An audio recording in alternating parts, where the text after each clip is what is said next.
Hi, my name is Nicholas Tucker. I'm a fourth year 3D animation student within RIT's SOFA program. Welcome to my capstone project. This semester, I've been working on an animation demo focusing on 3 shots, each with different objectives inside a larger umbrella of general goals that I set for myself.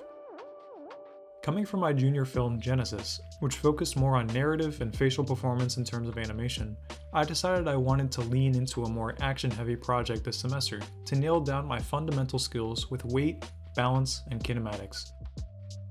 The main goal I had for this capstone project was to improve my underdeveloped quadruped animation skills. I had only partially animated creatures in general before, and I felt strongly that I should get a feel for animating different body structures. Additionally, my other goals included character interaction and camera animation, as I felt my experience in these respects was also lacking. My main inspiration for this project came from projects such as Puss in Boots: The Last Wish from Universal Pictures, Flow by Gintz Zilbalotis, and a short film Gladius by Esma on YouTube. All of these 3 films contained elements I wanted to embrace when creating my own animation. Puss in Boots contains lots of flair in its camera animation, and the exaggerated posing and timing of its fight sequences are very compelling.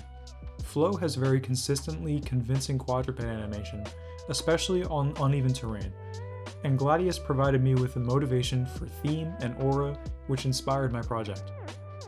To prepare my animating journey, I spent countless hours studying National Geographic clips of leopards stalking prey in the wild, climbing trees, and pouncing for food. I also searched online for more practical videos of house cats that were performing actions more similar to the ones that I had in mind for my shots. My sister Vesna was a big help and had a plethora of videos of her 5 cats running around, which gave me lots of material to work with. I compiled a selection of videos I found on SyncSketch, where I did traceover work to help me visualize the skeletal structure of certain movements, and how their weight shifts and poses worked. Additionally, I found myself occasionally going back to the Animator Survival Kit by Richard Williams whenever I needed a more digestible explanation of quadruped kinematics. While studying my compilation of videos, I began storyboarding various shots that I had been brewing in my head and made a selection based on the sketches in my book. Although my instinct was to create a sequential shot list, encouragement from my classmates led me to treat each shot as individual and focus solely on the animation, a decision for which I am very grateful. For this project, I selected the Ninja Rig Built by Colossus, mainly for the very convenient sword assets that come along with it, as well as the hair strands, which I felt would be a nice touch for added flair. I also used the Leopard Rig by Truong CG Artist on Gumroad, supplemented with the Gladiator Arena environment by Eunice DeMuro on TurboSquid. The first shot I worked on was the warrior scrambling to grab his sword while being chased by the leopard. This is my most intensive shot and required a lot of planning. I began by first animating the warrior to get a sense of timing for the beats within the scene, and then created the extreme keys where I knew the 2 characters would interact. I continued this method until the warrior was in the final stages of blocking plus, and then began work on fleshing out the leopard. The name of the game for this shot was Locators. I had a list of points I placed to parent constraint the characters together at specific points. I constrained both the leopard's head and the warrior's right hand to the sword as they clash, as well as the leopard's paw to the warrior's shoulder as it pins him down. Additionally, I used the IK aim controls on the warrior's arm to lock the elbows into place as he shuffles backwards, giving a more plausible sense of contact with the ground. Because of the amount of parent constraints all going at once, that meant that I had to make 1-frame switches for each transition between non-constrained to constrained, and keep them visually seamless. If I skipped this step, there would be noticeable jumps on the transitions that would completely ruin the effect, so managing my arcs was especially important here, especially for the leopard's head, which is a main focal point towards the latter half. There were also more subtle switches in the arms of the warrior as he crawls across the ground, as well as the leopard's barrel roll in the very beginning. However, I opted to animate the leopard's paws mostly with IK controls to keep things efficient, and I found that as long as I managed my arcs well, the various controls within the IK paws made that decision very worthwhile.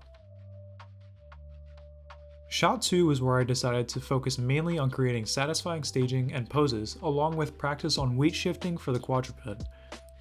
For this shot in particular, creating motion trails was key, especially for the elements like the tip of the sword, along with the leopard's hips and shoulders, in order to maintain good arcs.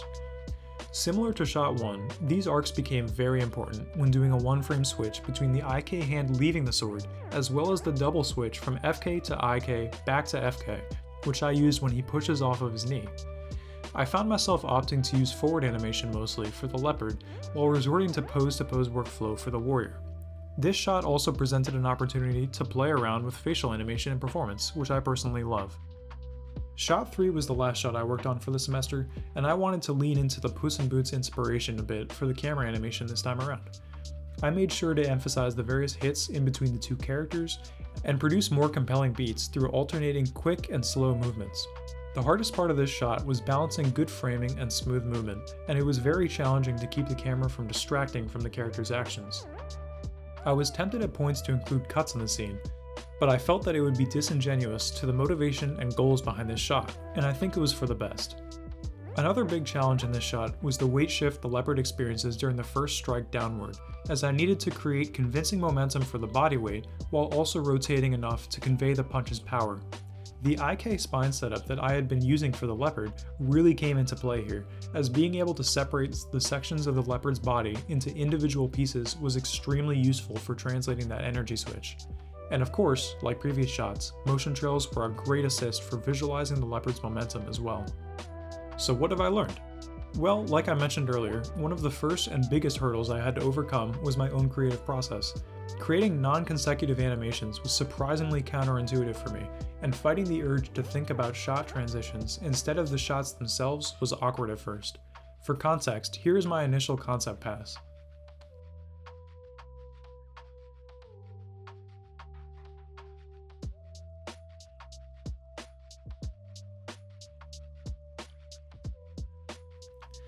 To overcome this, I deliberately chose shots with setups that could not possibly lead into each other. For instance, shot 1 ending with the grounded struggle, while the other two shots began with a running slash. This kept me from being distracted by any arbitrary context I was trying to manifest in my head, and just let my focus lie within the scene itself.